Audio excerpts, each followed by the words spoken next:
phrase clown car has been resurrected this political season, and of course, the left is happily using it to slam the GOP. After all, when your POTUS candidate is on track to rival Pinocchio for telling the most lies in the shortest period of time, hey, you've got to do whatever you can to throw something shiny up there for the huddled lemming-like masses yearning to be free. Hillary Clinton may be driving in her Scooby van, but former Arkansas Governor Mike Huckabee is currently behind the wheel of the 2016 GOP clown car. Be honest, there's no doubt that from time to time there are certain Republican presidential candidates who have said things that make any sane person wonder if the clown makeup is permanently applied. Happens every political season. It's not partisan. But for the left to whine away about a clown car at the GOP, that's insane. If one takes even a quick look at what Democrats have to offer, you wonder when Chris, Rachel, and the Brood will break out their custom-made clown shoes and start beating feet to the doorstep of their very own big top. There is something to be offered to our country from those flames.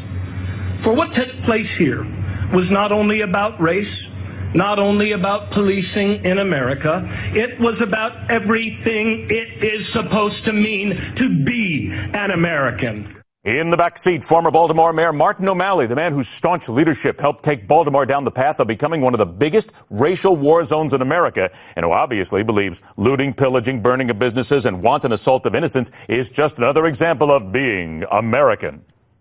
In John Hope Franklin's own numbers, the most eminent African-American historian, only 5% of the whites in the South owned slaves, and only 25% of the whites in the South had anything to do economically. While at the same time, there were 4 slave states that remained in the Union during the Civil War: Missouri, Kentucky, Maryland, and Delaware. And so if you were a young person being called to duty during that period, this was a very complicated decision to make, and we should remember that.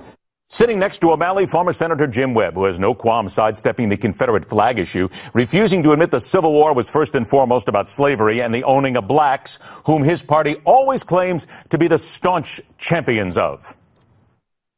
I'm trying to save us all from certain death. David with certain death. Let's talk more action. You want action? Here's some action.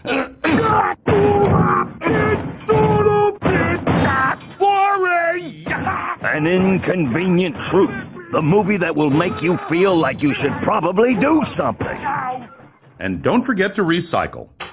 And, of course, don't forget that that's the guy who would be in the passenger seat, real man of action. And driving the liberal clown car? What, have you not been paying attention? Having a server in your house with classified information on it saying, I didn't know, that's not an excuse. That is not a defensible position for her that would protect her from potentially criminal violations or criminal prosecution in the future.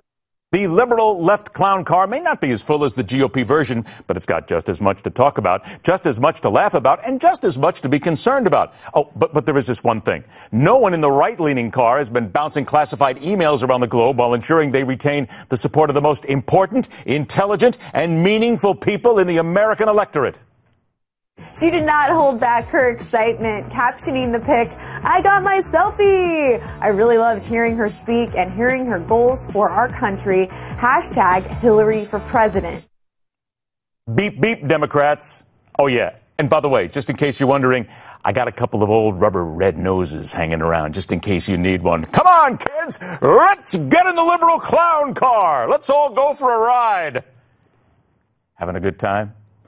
That's my opinion, telling it like it is. Oh, yeah, and by the way, why don't you tell me your opinion sometime on all this? A clown car for the liberals? Absolutely. It's all a clown car. We enjoy it. That's what it's here for. Because it's political season, and we're separating the clowns from the leaders. Tell us at NewsmaxTV.com. Comments, go to Facebook.com, The Hardline, go to Twitter.com, The Hardline, and tell me exactly how you feel, America. Beep, beep. Rock on, true believers. Thanks so much for joining us. We'll see you right back here tomorrow on the fastest 60 minutes in news. This is The Hardline.